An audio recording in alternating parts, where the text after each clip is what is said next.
I learned how fast a sunny neighborhood can turn stormy when a roof starts catching light. The week I signed the contract for panels, I also learned about a 30-day compliance clock I'd never heard of, a clock that someone on our architectural committee swore could override state protections. That was the first beat of dread, a countdown on my clean power, a timer on my patience, and a target on my roof. The question that kept ringing like an alarm wasn't subtle: could a local rule really bulldoze a law designed to encourage renewable energy? A friend once told me that most fights in a homeowners association begin over inches and end over principle. This one started at the edge of a shingle, and it was headed towards something bigger. I pictured the pool gate clacking shut the way a judge's gavel sounds in bad dreams, and I promised myself I would not blink first. The board wanted the panels moved to the back-facing slope, out of sight and out of efficiency. I wanted sunlight to do what sunlight does. The decision to install wasn't impulsive. My home faces south-southeast, a tidy, stucco-trim little place in the Seabreeze Subdivision where the morning glare hits the cul-de-sac just as the sprinklers stop. I had read the guidelines, marked the margins, and filled out the application the right way. But the first letter I got called my layout an eyesore and hinted at cutting off access to community amenities until I complied. It read like a dare. It felt like a trap. It turned into a map for the petty maze the board wanted me to run. A story like this doesn't open with a blow-up, it opens with paperwork. Mine included a pre-approval application stamped April 3rd, an architectural design guidelines packet labeled Revision D, and an email string titled Architectural Review, Solar dated April 17th. Those weren't props to me, they were anchors. The clock didn't start the day I signed with the installer. It started when the association wanted it to, and that was the wrinkle I couldn't ignore. I tucked the documents into a blue binder and slid it under my arm like a shield. The summer air smelled faintly of salt as I shut the door and stepped into a fight I didn't pick, but would finish. Seabreeze is the kind of place that sells itself as easy living. Pastel doors. Palm shadows. Community newsletters about chili cook-offs and bulb planting days. The board presents itself as invisible leadership, quiet curators of calm. That's the glossy brochure version. The lived version has a cast of characters who know how to weaponize silence, a treasurer who can stretch a rule until it twangs, and an architect who believes symmetry is a moral law. I gave them a pseudonym in my notes, the Aesthetic Police. Our written rules looked reasonable at a glance. No amateur radio towers, no neon house paint, no front yard laundry lines. Bylaw 10.1, the Equipment Visibility section, allowed necessary utility fixtures if they were screened to the extent practicable without compromising function. That last phrase mattered, without compromising function. The guidelines encouraged low-profile arrays with skirted frames and non-reflective glass. My layout checked every box: flush mount, matte black, a skirt to hide the rails, and wiring and conduit to match the roof. The installer had put together slick renderings, too, before and after views from the street that number-crunched glare angles and made my house look like a mild-mannered gadget in the sun. The first real friction came at a Tuesday afternoon inspection walkthrough. The architect looked at the drawings, then at my roof, and declared the front slope a visual clutter that would ruin the community's look. The phrase sounded rehearsed and heavy. The architect nodded toward the back pitch, the worst-performing one, and insisted the panels be moved there. I made a mental note, opinion dressed as rule. The letter that followed raised the stakes. It warned that if I didn't relocate the array within 30 days of notice, the association could fine me daily and restrict my key fob for the pool and fitness room. The notice was dated May 15th and stamped Final Determination, which made me wonder where the initial determination had gone.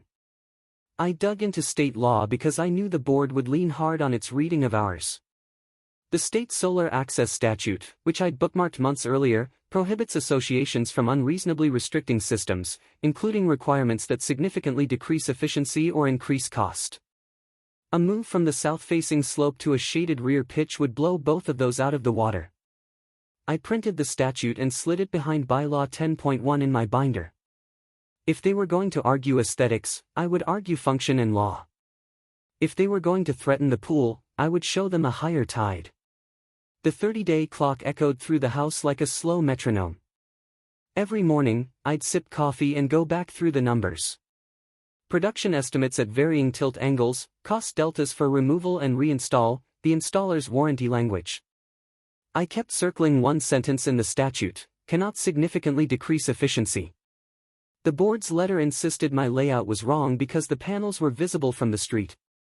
Our rules didn't ban visibility, they told us to screen where practical and hold function steady. The gap between what they wanted and what was allowed was wide enough to drive a maintenance truck through. The aesthetic police weren't done. A neighbor tipped me that the board was floating a memo to tighten the guidelines, adding a line that future arrays must be invisible from any community-facing angle. Invisible is a neat word on paper. On a roof, it's a fantasy. That memo told me the committee cared less about the law than the view. It also told me that the fight wasn't just about my house.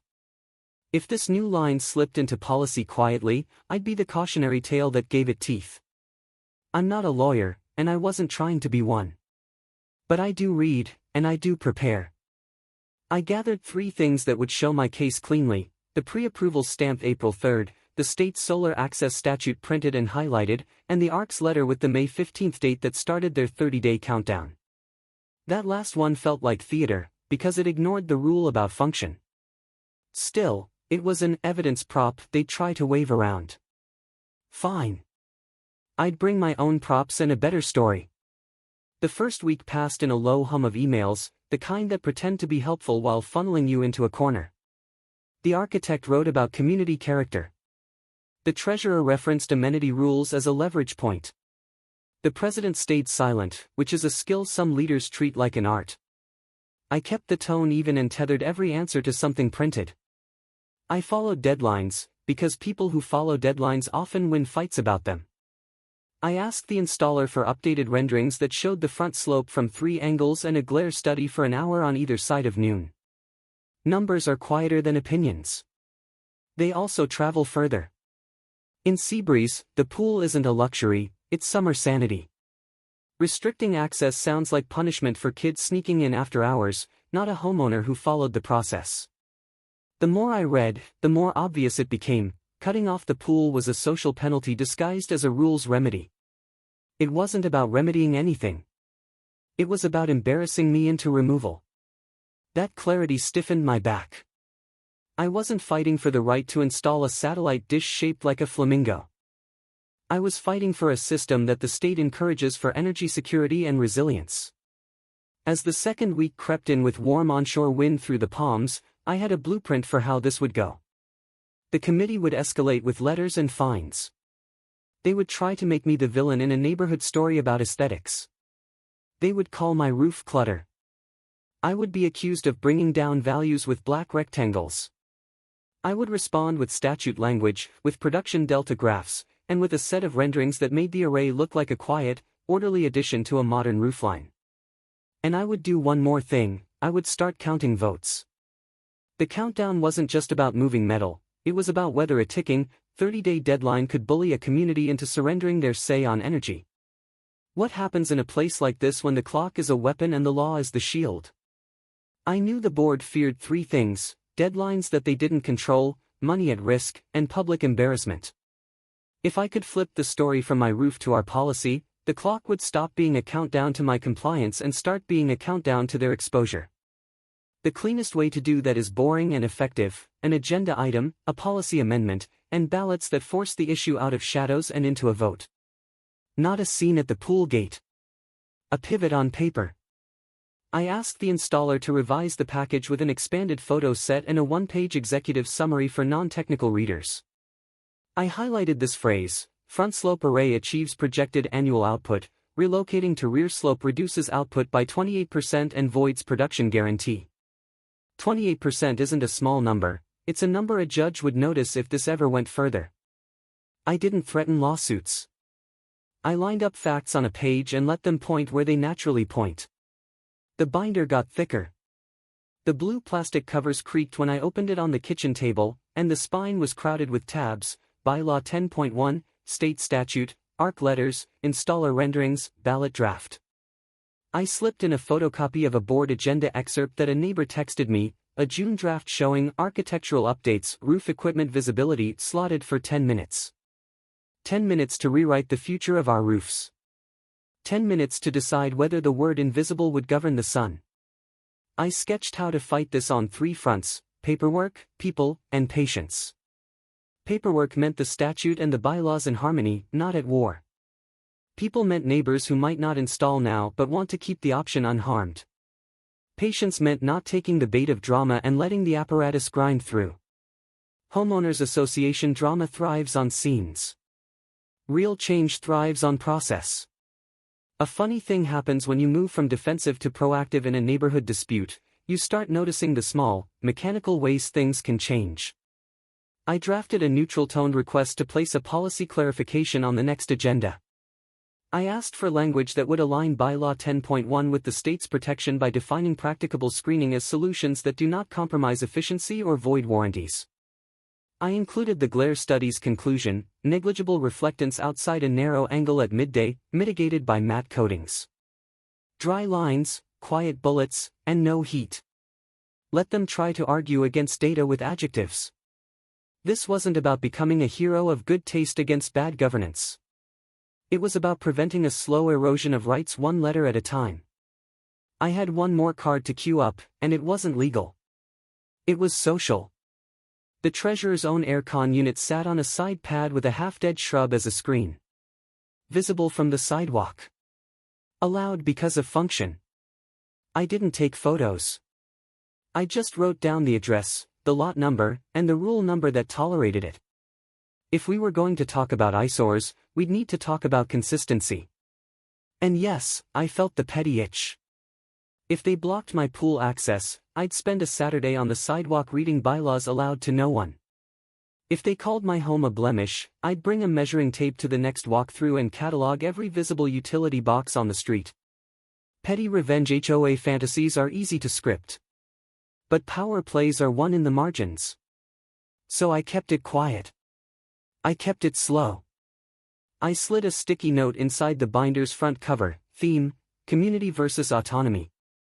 Then I put another below it: goal, policy level flip, not just my exception. If the board wanted to stage this as my resentment against their authority, I would restage it as our shared interest in lawful, modern rules. I'd win my array. And I'd make it easier for the next roof to catch light without triggering a memo. By the time the second week closed, my plan felt less like resistance and more like governance done right. It didn't hurt that the weather stayed generous: bright mornings and those glassy afternoons when the sky looks polished. I walked the loop at dusk and counted roofs that could benefit from solar. 22 in the first few blocks. Quiet numbers, but the kind that move votes when presented as community savings and resilience. Before I turned in, I opened the binder one more time and clipped the May 15th letter beside the statute page. The juxtaposition calmed me. On the left, the association's threat of fines and pool restriction. On the right, the state's promise that efficiency cannot be gutted in the name of appearances. Somewhere between those pages was the room to win, not by shouting but by showing. To anyone listening from a distance, this might sound like another Karen neighbor drama or a routine HOA nightmare. Up close, it felt like a live question. In a place that prides itself on order, could we accept that some progress isn't messy, it's modern? When the vote came, I didn't want a personal victory. I wanted a line in our rules that outlived the summer. I also wanted to enjoy the pool without glancing at my key fob like a suspect checking an ankle monitor. If they really locked me out over a lawful layout, that would say more about them than my roof ever could. But we weren't there yet. Not tonight. Tonight was about laying rails for where this train would go.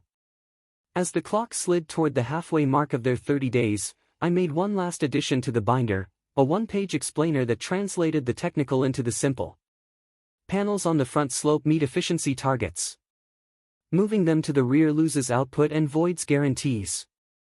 Bylaw 10.1 allows equipment with practical screening, the statute bars unreasonable restrictions. Amenity access is not a lawful lever for forcing reduced efficiency. That page would be my handout when this went public. Nothing spicy. Nothing personal. Just daylight in prose form. The house was quiet except for the tick of the hallway thermostat, steady as that imaginary deadline drum.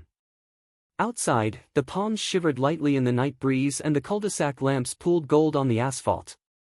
I let myself think of the endgame, renderings on a projector at a board meeting, neighbors nodding as they saw the difference between tasteful and tyrannical, ballots folded, and a policy that turned a threat into a safeguard. That vision didn't make the fight shorter. It made each step make sense. We were days from a meeting where the committee could push to tighten rules, and the treasurer was hinting that fines would stack fast if I didn't fall in line.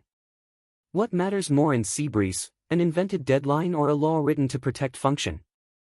I closed the binder and set it by the door. In the morning, I would print a few more copies of the statute and the renderings, enough for every board member and a couple of neighbors who'd asked for them. I would keep it polite, plain, and persuasive. I would point to Bylaw 10.1 and the state's preemption of unreasonable restrictions and ask for a clarification vote. I would not flinch if they flexed the pool gate threat again. There was one last card I hadn't used yet, money at risk, but not mine. Our insurer offers a small premium break for homes with modernized electrical systems and tied-in renewable arrays meeting code. If I could show that the neighborhood's overall risk profile improved with compliant installs, the board's financial angle would wobble. I wrote a note to call the agent in the morning for a letter summarizing that benefit. Then I set an alarm and let the rhythm of the house lull me back. I was the homeowner moving through a maze with a map.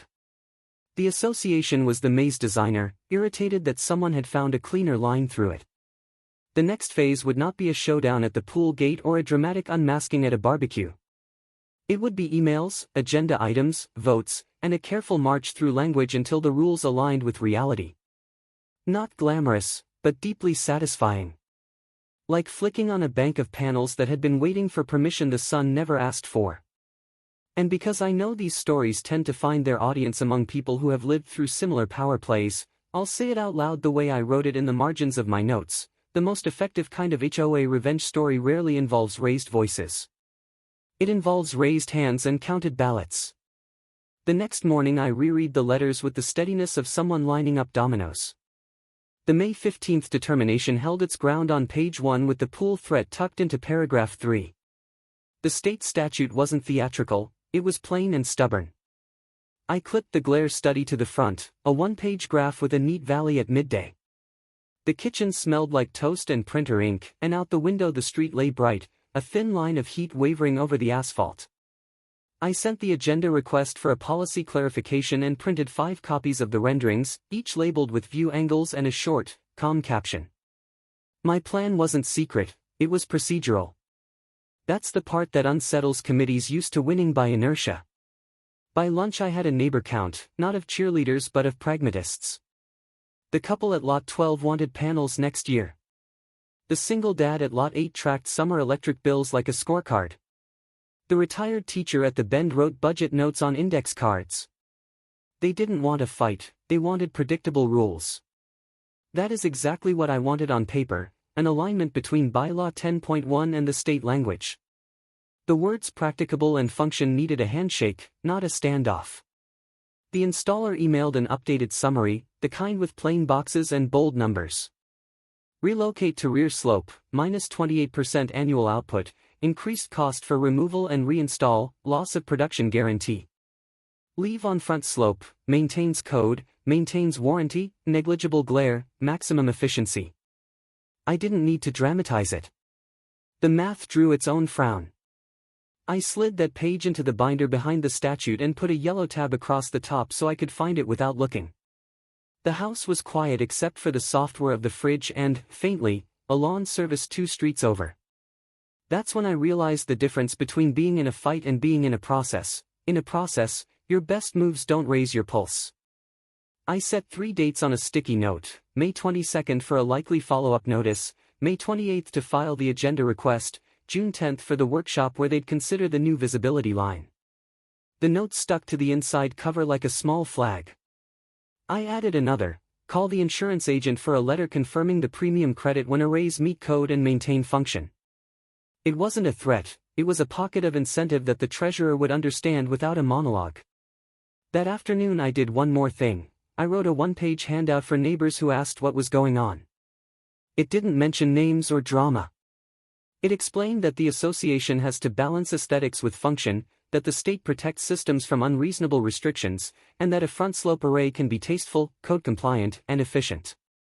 It ended with 3 facts, not opinions: the statute's key sentence, the bylaw's function clause, and the production loss number. I stapled it to a rendering so the story lived on paper, not in whispers. The second week tipped forward, the sun climbed at its usual pace, and the 30-day clock tried to loom. I kept it small by keeping a log. Every notice went into a timeline: April 3rd application, April 17th email string, May 15th determination, May 22nd reminder likely, June 10th workshop, June meeting for votes. The timeline wasn't a lament, it was a spine. On May 21st, a blue sheet envelope arrived with the words compliance reminder peeking through the window. I slid a butter knife under the flap and lifted it open. The letter was shorter than the first and heavier on tone. It repeated visual clutter, repeated the 30 days, and sharpened the hint about amenity access. I slid it into the binder and placed it beside the statute again, left versus right. Then, in my log, I wrote the simplest sentence: reminder received, function standard unchanged. By evening, the wind came in light from the water and the palms brushed one another in gentle arcs. I walked the loop and counted more roofs. It wasn't surveillance, it was the map of our future ballots. I didn't need a chant or a confrontation. I needed 6 to 8 homeowners who wanted to protect efficiency and keep the rules honest.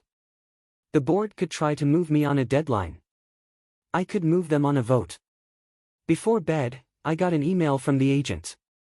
The letter would be ready by June 3rd, summarizing the small, factual premium credit when compliant arrays are documented. I didn't cheer. I just added it to the list of quiet levers. Tomorrow would turn the page to the part where the association escalates, because that is how this script often goes. I set the binder on the chair by the door. The house settled into its nightly clicks. The clock kept its ancient rhythm. Escalation doesn't arrive with trumpets, it arrives with a spreadsheet. On May 23rd, the association emailed a fine schedule attachment and a note that a violation ledger entry had been opened with an effective date of May 15th. The ledger listed daily fines that could accrue after the 30-day period if the array remained on the front slope. Attached was a draft of proposed guideline changes, including the fabled line: arrays should not be visible from any community-facing angle where practicable.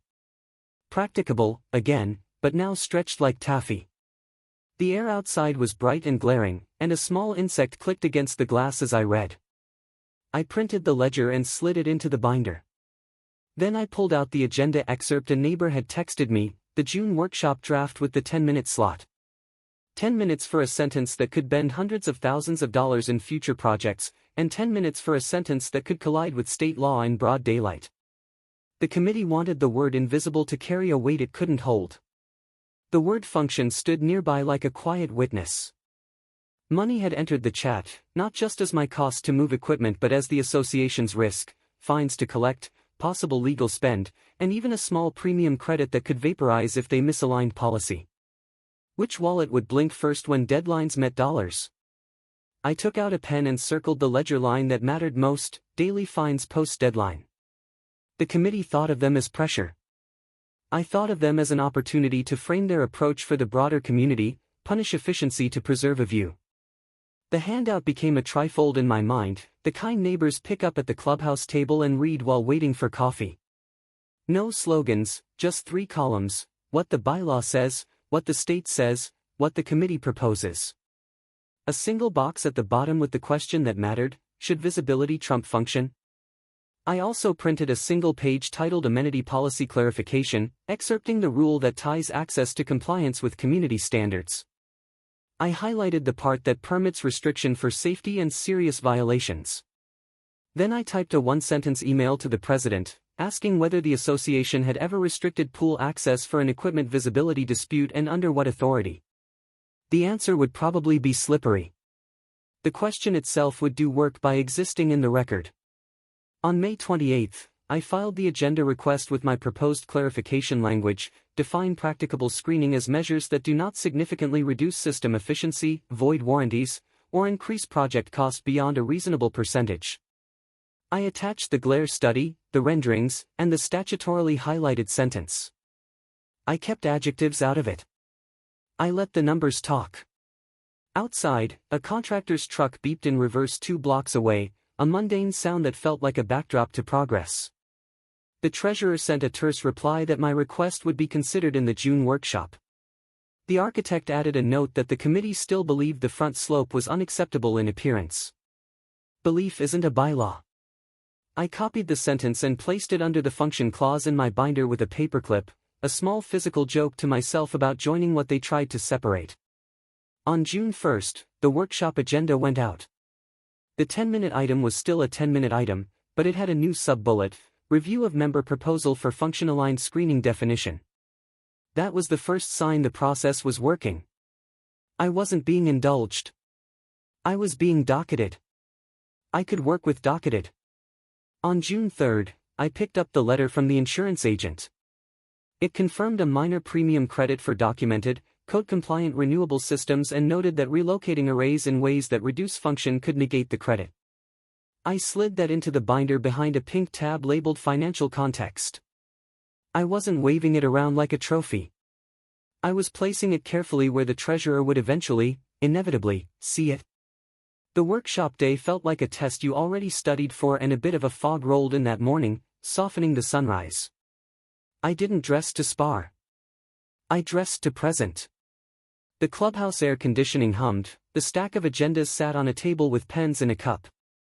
I took a seat 3 rows back and set the binder on my lap, the blue cover cool against my hands. The architect opened with a slide about neighborhood character, a collage of front elevations and a few tasteful roofs with nothing on them but sky. It was a slide about nostalgia as policy. When it was my turn, I stood with the binder open and handed each committee member the packet: statute, bylaw, renderings, glare study, proposed clarification, and the insurance letter summary. I kept my voice even and my sentences short. I pointed once, lightly, to Bylaw 10.1's function language. I pointed once to the statute's efficiency clause. I let the math page sit between them like a translator. I didn't plead. I didn't accuse. I asked for a line that harmonized what already exists. The architect repeated the phrase visual clutter. The treasurer asked whether production loss numbers could really be that high. The president asked if there were screens that could make the front slope invisible without hurting performance. I answered plainly: skirted frames and mat modules are screening, adding false parapets or relocating to poor pitches undermines function. Invisible is not a real standard for a working system. There was a pause long enough to hear a single drip of condensation from the AC return. Then the committee moved on, but not past me. The agenda allotted 10 minutes, we used 15. The president said the committee would consider the proposed clarification language and asked staff to gather legal input on the interface between the statute and our guidelines. That request went into the minutes, and minutes have a habit of outlasting personality. I exhaled for the first time that day in a way that felt like progress. We started with a 30-day clock and a threat to control a gate. We shifted the fight to paper, numbers, and a policy clarification that makes function the anchor. The committee is now on record seeking legal input. The fines and the pool hint look smaller against that. The fine ledger didn't vanish, and the contested deadline still ticked, but the path had widened. That night, I added a new tab to the binder labeled ballot drafts. Not for a combative referendum, but for a tidy amendment the members could adopt if the board balked. I drafted 2 versions, one a simple clarification of screening, the other a short policy about amenity access never being used to coerce system performance reductions. Both fit on a half-page. Both were the kind of thing regular people say yes to because they make sense.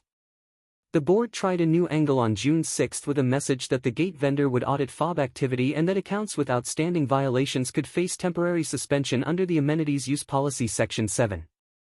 I printed the policy and highlighted the parts about safety and intentional misuse. I stuck a sticky note to the margin: visibility is neither.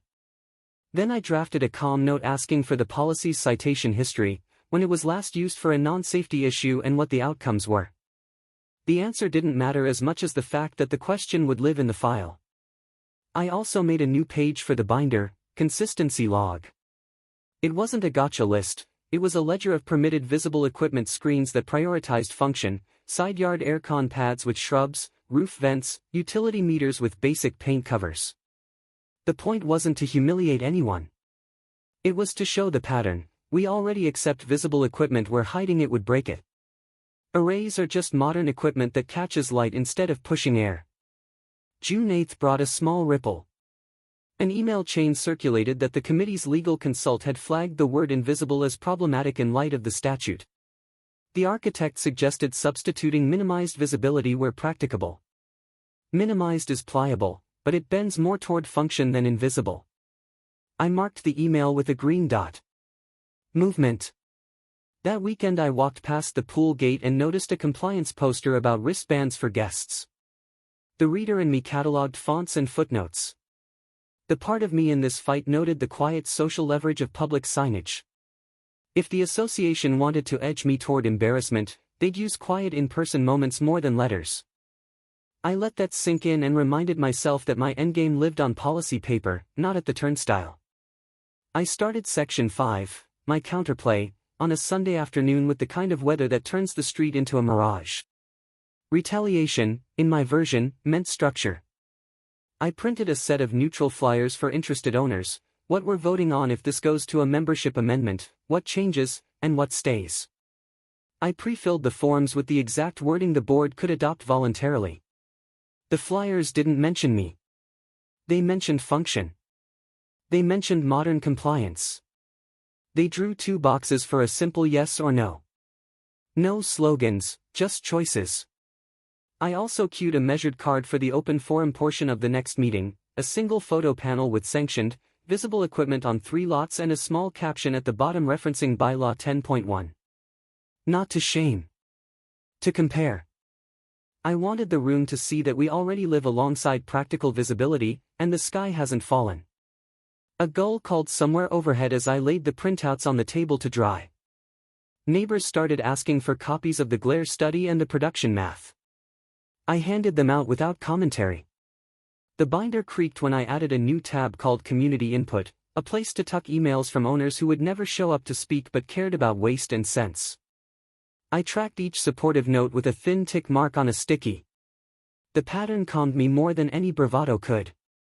We were inching toward a vote that could happen in a fluorescent lit room, and I had one quiet card left, a side-by-side of permitted, visible equipment and my roof plan. If the committee wanted to press a social penalty at the gate, I was ready to press a social mirror on the screen. I didn't plan to blast it on a bulletin board.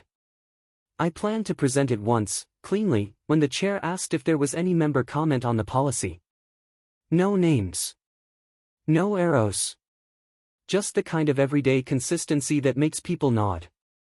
Then I'd slide the ballot draft across the table and ask to send it to members for a simple vote. The clock could be their hammer. The vote would be mine. I ended the day with a final checklist, agenda packet copied, insurance letter in place, glare study summary clipped, ballot drafts printed, and the consistency log ready. The binder now weighed enough to feel like a small, paper shield. Outside, the lights softened to amber over the cul-de-sac, and a sprinkler hissed for a few minutes before cutting off. The 30-day clock kept counting, but so did the tally in my head. If we went to paper, I liked my odds. The committee's attorney was now in the loop, and a single sentence would decide everything: enforce an appearance rule in a way that cripples function and risk violating the statute, or harmonize the guideline and risk admitting the clock never had that kind of power. If they pushed the deadline to the brink, they wouldn't just face grumbling at the pool gate, they'd face a real, public legal consequence. Open forum arrived like a summer matinee, quiet voices, shuffle of papers, the hum of the clubhouse air vent, and sunlight flashing across windshields in the lot. I felt the blue binder's weight in my hands and, when the chair invited member comments, I stepped to the small lectern with the calm I'd practiced at my kitchen table. The room smelled faintly of carpet cleaner and coffee, and a ceiling fan clicked on low as if to keep time. I didn't argue. I laid out the packet exactly as before, Bylaw 10.1 with the function clause highlighted, the state statute's efficiency sentence bright on the page, the glare study's neat curve, the renderings with their matte profiles and clean captions, the fine ledger that had arrived with the May 23 email, the board agenda excerpt with roof equipment visibility circled, and the insurance letter labeled financial context. Then I set down a single, tidy comparison board from my consistency log, 3 photos of permitted, visible equipment and a line underneath that read, in plain print, that each was screened to the extent practicable without compromising function. I asked for exactly 2 actions. First, to adopt the clarification language defining practicable screening as solutions that do not significantly reduce efficiency, void warranties, or impose unreasonable cost. Second, to add 1 sentence to the amenity policy stating that access may not be restricted to compel system performance reductions. No names. No heat. Just the paper path. The architect's shoulders stiffened almost imperceptibly, and the treasurer's eyes fell to the insurance letter as if drawn by a magnet. The president asked staff to add my 2 requests as discussion items after the legal review. In the back row, someone tapped a pen twice and stopped. Outside, a single palm frond scratched the window as the breeze shifted. Small sounds, big pivot. I finished by placing a trifold at the handout table for anyone who wanted to read more at home. It carried the same 3 columns I'd designed: bylaw, statute, proposal. At the bottom, a small box asked the question I wanted the room to take with them: should visibility trump function? The committee moved on to landscaping bids and a discussion about umbrella bases at the pool. But when the chair glanced my way at the end of the hour, there was a flicker that told me they understood the stakes had moved off my roof and onto their minutes. That was the point. 3 days later, the association sent an update that changed the tone of the countdown without saying it out loud. The subject line read compliance status, hold pending council input. The body was short. While the 30-day period remained on the record, enforcement actions related to the array's location were paused until council returned formal guidance. The email carried no apology, no correction to the visual clutter claim, no retraction of the gate hint. But it was the first official acknowledgement that the statute sat at the head of the table. Through the open window, the afternoon cicadas whirred as if someone had turned up a white noise machine. I printed the message and slid it behind a new tab labeled Enforcement Hold. Then I opened my timeline and wrote the sentence I'd been working toward since April 3rd, board pauses enforcement to align guideline with law. The binder didn't feel lighter, I did. This was still Section 5, retaliation in my version wasn't spectacle, it was structure. I mailed a short, calm note to the property manager asking that the May 15th final determination and the May 21st compliance reminder be appended with the words enforcement hold pending council review. Not for theater, but so a future reader wouldn't mistake silence for surrender. The treasurer responded in a separate thread, acknowledging receipt of the insurance letter and asking for the name of the agent. I sent the contact and, in a measured line, noted that relocating arrays to non-optimal slopes can erase not only the premium credit but also the production guarantee cited in the installer's summary and our glare studies setup. It wasn't a threat. It was a fence post in the ground. By the weekend, the June workshop minutes were posted. They captured exactly what mattered: member proposed clarification language received, legal input requested regarding state statute and guideline interaction, visibility standard under review. The clerk's neutral phrasing read like a bridge being set into place. A thin layer of marine haze softened the morning light across the street, and a neighbor walking a terrier nodded hello before glancing up at my roof, then at the binder under my arm. I nodded back. We didn't need to trade words. The process was speaking for itself. Council's memo would arrive before the next meeting, and it would do one of 2 things: bless a guideline that demands invisibility against a statute that protects function, or force a conformity that drains the power from the clock. Which document would become the community's spine, the policy or the law? I spent that weekend finalizing my ballot drafts. Each was half a page, each plain.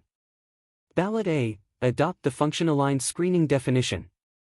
Ballot B, prohibit amenity access restrictions as leverage in equipment performance disputes.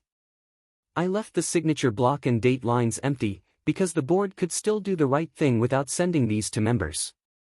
But if they didn't, I wanted language ready that owners could rally around without turning this into a circus.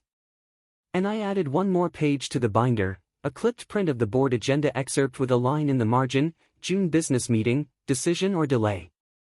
A clock can be a weapon in their hands, a deadline can be leverage in mine. Climax arrives quieter than people expect. The night before the June business meeting, a thin, cooling rain combed the street and the smell of wet concrete lifted from the sidewalks. I slept in the easy rhythm of someone who had turned a fight into a plan. In the morning, I ironed a plain shirt, slid the binder into a canvas tote, and walked to the clubhouse under a sky that still held a silver lid of cloud. The room was fuller than usual. Folding chairs squeaked on the tile, someone coughed, the projector fan hummed. The president opened with routine items, approval of minutes, a maintenance update, the umbrella bases. Then came the agenda slot that would decide the summer. The chair introduced council's memo with a single sentence: the state statute limits the association's ability to impose restrictions that materially reduce efficiency or increase cost. Guidelines should be construed and, if needed, amended accordingly. There was no exclamation point. There didn't need to be. The sentence did its own work. The architect, to their credit, did not press invisible. Instead, the committee put forward revised language: minimize visibility where practicable without compromising function, efficiency, warranties, or code compliance. The treasurer proposed a parallel addition to the amenity policy: access restrictions shall not be used to compel configuration changes that reduce performance of lawful systems. The president asked for member comment. I stood once, briefly, and said only that the clarification aligned our documents with the law and our practice with our values. The room was so quiet I could hear the fluorescent ballast buzzing faintly overhead. There was one beat of tension left: fines. The ledger existed, the entries were open, and the 30-day period had technically run.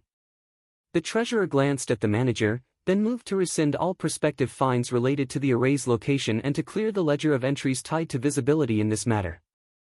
A second followed, and the motion carried. It felt like a small, paper version of a gavel: no drama, just the sound of something official shifting place. I wanted the wind to count beyond my roof. So I lifted the blue binder once more and handed the board a copy of Ballot B, the amenity sentence, already mirrored in the proposed policy addition. The president scanned it, then nodded that the motion covered the spirit and the letter. The pool gate threat died a banal death by meeting minutes, and that was precisely how I wanted it to go. There was a pause, one of those half-breaths people take when the air pressure in a room changes, and then the chair asked for the vote on the visibility language. Hands rose. Eyes met. The motion passed, and with it, the board instructed the Architectural Review Committee to update the design guidelines and reissue the solar section as Revision E with the new definition. A soft ripple of whispered approval moved through the folding chairs like wind-ruffling paper. I did not smile wide or pump a fist. I felt the same quiet satisfaction I'd imagined weeks earlier: renderings on a screen, numbers doing the talking, law and bylaw shaking hands in public. The petty urge to bring a measuring tape to the pool gate evaporated, replaced by the steadier joy of a clean paragraph inserted where it belonged. There was one small flourish left, and it was theirs, not mine. The president directed staff to append a note to the May 15 final determination and the May 21 compliance reminder in the record: enforcement actions paused and later rescinded pending council review, member requested clarification adopted June meeting, fines voided. Not an apology, but a paper trail that would protect the next homeowner from reliving my timeline. Outside, the cloud lid thinned and a warm shaft of light pushed across the parking lot stripe. After the vote, I stepped into the breezeway and let the humidity settle on my skin. The architect walked past without comment, but their shoulders had softened. The treasurer lingered to ask a brisk follow-up about the insurer's letter, curious whether documentation of compliant arrays would be centralized. I suggested a simple form: installer certification, as-built renderings, and a one-page efficiency summary. Staff took notes. The solution was ordinary and right. The ARC issued Revision E a week later. The solar section read like it should have all along: low profile, skirted, non-reflective modules encouraged, visibility minimized where practicable, function non-negotiable, screening methods shall not reduce performance or void warranties, standard renderings required, glare studies optional unless a documented complaint is received. The word invisible appeared nowhere. The word function appeared like a steel beam in a wall. As I printed the revision, the printer fanned warm air and the faint scent of toner rose and faded. My fines ledger? Cleared. My pool fob? Quietly confirmed active by a one-line system note. No triumphal announcement, just a gate that beeped open like normal. I didn't take a victory lap. I swam laps on a hot afternoon, listening to the soft slap of water on tile and a child's distant laugh echoing under the shade sails. The victory was structural, which meant it would keep working after the noise faded. Neighbors noticed the change in temperature, if not the exact words. The couple at Lot 12 moved their install up by a season. The single dad at Lot 8 tucked my explainer into his file folder with electric bills. The retired teacher at the Bend wrote me a note on an index card that said only that good rules are specific and kind. I slid it into the binder behind community input and left it there like a pressed leaf. There was a cost to this, and I won't pretend there wasn't. The weeks from April 3rd to the June meeting took time I could have spent on a dozen other things. I paid the installer a small fee to generate extra renderings and the glare study addendum. I printed more than a few packets. I learned my way around the difference between a bylaw and a guideline in a way I never wanted to. But when I looked at the line we added and the fines we voided, the exchange was worth it. The theme I wrote on that sticky, community versus autonomy, didn't demand a winner. It demanded a balance. We found one. 2 days after Revision E went live, the property manager sent a community email announcing the update. It said, in polite prose, that the design guidelines had been clarified to align with state energy protections and to preserve neighborhood aesthetics without undermining function. It invited anyone considering a system to attend a brief workshop on how to submit a clean package, renderings, specs, and that one-page efficiency summary. This is how policy should change, quietly, clearly, and in daylight. I took the blue binder off my kitchen table and replaced it with the slimmer packet titled As Built and Compliance, Seabreeze. It contained the installer's final photos, the production monitor's first-week graph, the revision page, and the stamped approval that followed the meeting. I left the original letters and ledger in place, not out of spite but as an archive. Every story has its receipts. Mine now lived in a form that could help the next person skip the drama and go straight to the fix. Aftermath didn't feel like a parade. It felt like a deep breath finally reaching the bottom of my lungs. I walked the loop at dusk and the cul-de-sac lights came on with that soft, sodium glow, drawing moths into orbit. The palms whispered in a breeze that smelled faintly of salt and cut grass. On my phone, the production app showed the day's arc, a clean rise and fall that matched the angle we'd defended. Quiet numbers, steady as a metronome. I thought about the 30-day clock that had opened this story and how easily a countdown can become a cudgel in the wrong hands. Deadlines matter. But they mean nothing if they're pointed at the wrong target. A law written to protect function is not a suggestion, it's the spine. The board didn't need to lose for me to win. We both needed to adjust until the documents stopped talking past each other. The petty version of me would have savored a moment at the pool gate, key fob in hand, pausing just long enough to let the beeping confirmation echo. The better version of me swiped without ceremony, swam, and went home. I filed the binder and left the trifolds in a neat stack by the printer, each a small map for someone else. Plenty of folks will never install a system. That's fine. The point was that those who do shouldn't be forced into inefficiency for the sake of a view that reads like nostalgia. I won't dress it up, this began as a local skirmish and ended as a policy fix. The reward wasn't applause. It was the knowledge that the next person won't have to argue for sunlight with a stopwatch ticking in their ear. It turns out the most satisfying victories in an association aren't cinematic. They're procedural, documented, and recorded in minutes that outlast the people who argued over them.